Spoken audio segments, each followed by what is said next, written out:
नै बिथाङा जोंनि गामिनि बिथाङा गोबां रोखोमनि दाउसिन दाउला बिदिनो मोसा मुफुर लख्रा मावजि फेसा बायदि रोखोमनि गाबनो हायो आरो ने नोंथां आं दायो खुलुमबाय रायजोफोर आंनि मुङा रासु नार्जारि आं बिक्रमपुर गामिनि जों गफुर हालामनि आं मोनसे लाइक खालामनो सानदों आंनि जिउ जारिमिनाव जाहाथे गाव गावनि रोंगौथिखौ बेफोरबायदि देखायनो हायोब्ला आरो फेमास खालामनो हायोबा मोजां समाजनि थाखाय आं गिबियावनो फेसानि गाबगोन फेसानि जेरै आं माने बे गेजेरावनो मोनसे खोथा सोंनो सानदों आरो नोंथाङा जेनेबा मा मा रोखोमनि गाबनो हायो जेनेबा बिसिबां खैथा जिब जुन्थुनि जेनेबा नों गाबनो हानाय नोंहा केपासिटि दं केपासिटिया दाउ गुदगुवानि दङ फेसानि दं मावजिनि दङ ओमफ्राय सियालनि सैमानि मोसौनि बोरमानि एन्जर गाबनाय नेवलाय गाबनाय दाउगिरबाव दं दाउ गेरगुवानि गाबनायबो दङ अनेक स्किमनि गाबनाय दं आरो नोंथाङा मा हायो बेखौ दे फार्स्टनिफ्राय जागायजेनदो माखौ माबागोन नोङो फार्स्ट जागायजेननोसै जेरै जोंना न'आव मावजि फिसिनानै दोनो एक नाम्बाराव मावजिया मा रोखोम गाबो ना गोरान जानो नागिरबा फोराननानै दोनदोंबा जोङो बिदिनो न'खरनि मानसिफ्रा ना गुरनानै फोराननानै सान्दुङाव फोराननानै जेरै उखुमाव एथेबनानै दोनो बेखौ जानो थाखाय माबायदि खालामो मावजिया मानसिनि सिगाङाव थागोन आरो थिग बेबायदि दे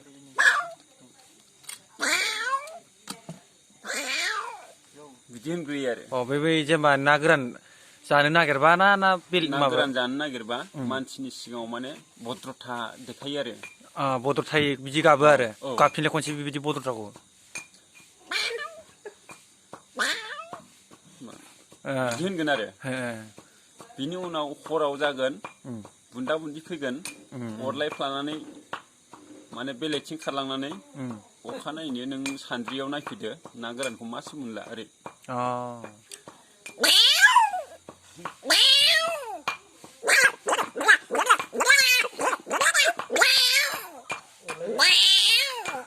थिग बेबायदि आरो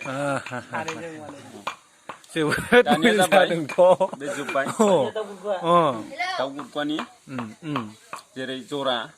दै गेजेराव दंफां बा थालिर दानफायनानै दोननाय जेनेबा जाम्फै जानला जेनेबा जानफ्राव बिदियाव थिग बिदै दैनाय समाव खुगाजों खुगा ओरै जरा जायो आरो दाउ गाबो फार्स्टआव लेंहरग्रोगोन जोआ आदार जाहैगोन जोलाया गाबग्रोगोन आरो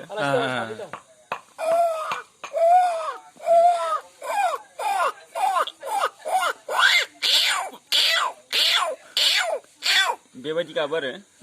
जेला खाथियाव फैथारगोन ओरै खुगाजों खुगा गांखङा ओरै जालायगोन आरो बिनिफ्राय बे माबाया जोलाया लेंहरनाय ना मा जाखो जोलाया लेंहरनाय आरो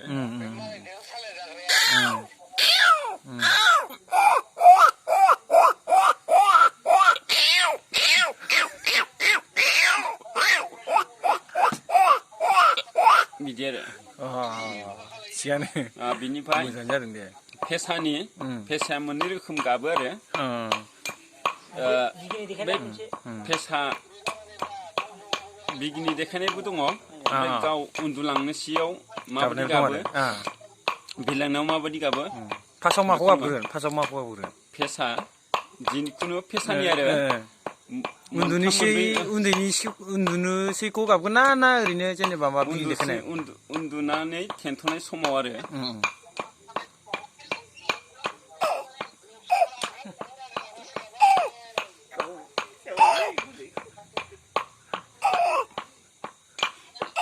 बिदि होनो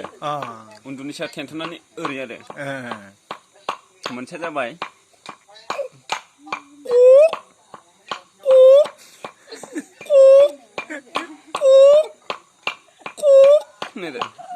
बे माने गावनि जानाय आदारखौ नायनानै माने माब्ला फैगोन बुंबाय थायो आरो ओमफ्राय मोनसेया जाबाय लोगोखौ लेंहरनाय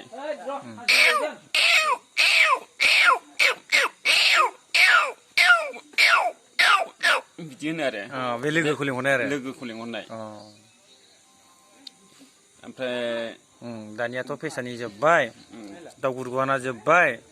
ओमफ्राय मावजिना जोब्बाय मोनथाम जुनारनि थांबाय आरो मा हाबावो आरो आं मोनसे माबा खालामनो नागिरबावदो जोंनि लकेल सैमा फिनाय सैमानि माब्रै आबदा खालामो बेखौ मानसिजों आबदाल खालामग्राजों माबोरै गोमोन जायो लेंहरबा माबोरै फैयो मा सिस्टेम आरो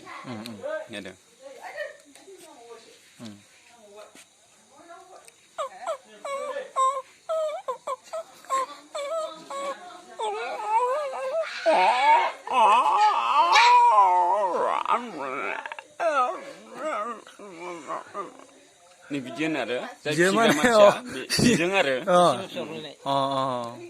फिसिग्राजों माने खुद्रि फैयो माने खुद्रि फैयो आरो जेनेबा लोगो मोननाय फार्स्ट लोगो मोनबाय नालाय जेनेबा अबावबा दाबसेयाव थांना फैबाय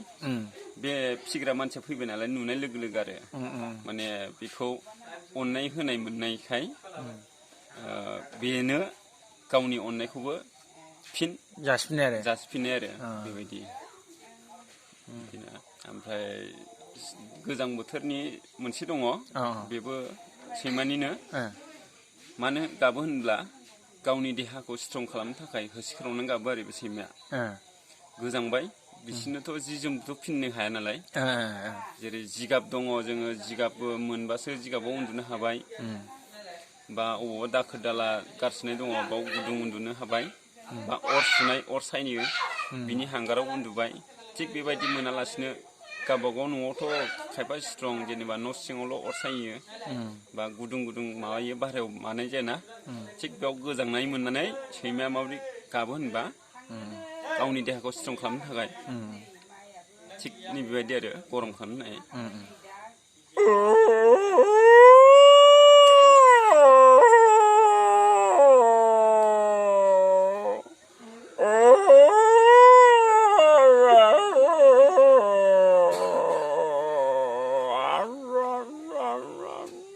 सिलांबाय आरो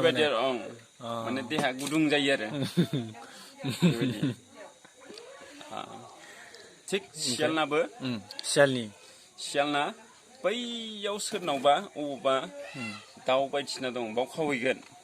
खिन्थु बिथिं थाङा आरो सियाला जेरै गाबदों बिथिं थाङा आरो बे गाबनायथिं सियाल फैगोन होननानै जों फैगोन होननानै नेगोन नालाय मानसिफ्रा हुसियार थागोन होननानै बिसोरबो सियाल ना जेरै सियाल जेरै गावसिनि बुद्धियाव दं नालाय बिथिं गाबहरगोन गाबनायनि फारसेथिं थांनानै बिसोर दाउ अमा फिसा सैमा फिसा बेफोरखौ हांसो बेफोरखौ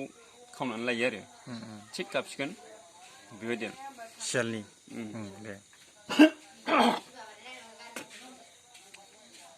आरो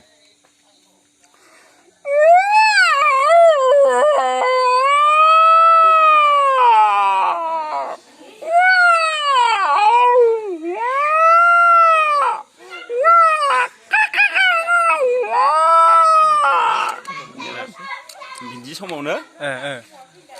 न'खरनि फिसिनाय दाउ अमा फिसा बायदिसिनाफोरखौ खावनानै लांसिगोन बैथिंसिम नेबाय थासिगोन बेलेगथिं आरो बिसोरो खमसे खम हराव 25-30 किल'मिटार बिसोरो रानिं खालामो हराव जेला सोरांसि जायो 3टा 2:30 बिनिफ्राय गावसिनि माबायाव थांफिनो आरो थिगानो दा बिथांनिफ्राय जों गोबां रोखोमनि जिब जुनारनि राव खोनासंनो मोनबाय आरो बिदिनो बिथाङा गोबां हाबावो आरो बिनि थाखाय जोङो नेक्स्ट भिडिअ लाबोगोन ना नोंथां एबार नेक्स्ट भिडिअआव खोन्थासिगोन माखासे गोबां दंबावोथ' नों रोंनाय दाथ' जों मा 6-7टासोल'सो गाबदों जुनारफोरनि गारमाबो रानखाङो गरमाव खामानि मावनाय माइ हानाय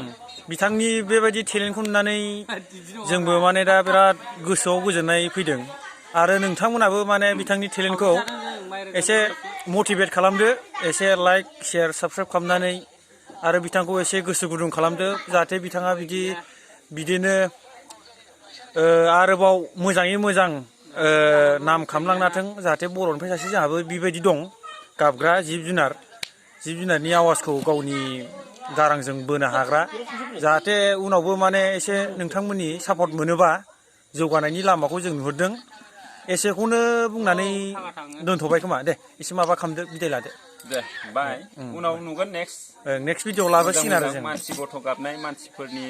आखल आखु मा सिस्टेमै सोलियो बेबायदिखौ नुगोन आरो अके बाय गोजोन्थों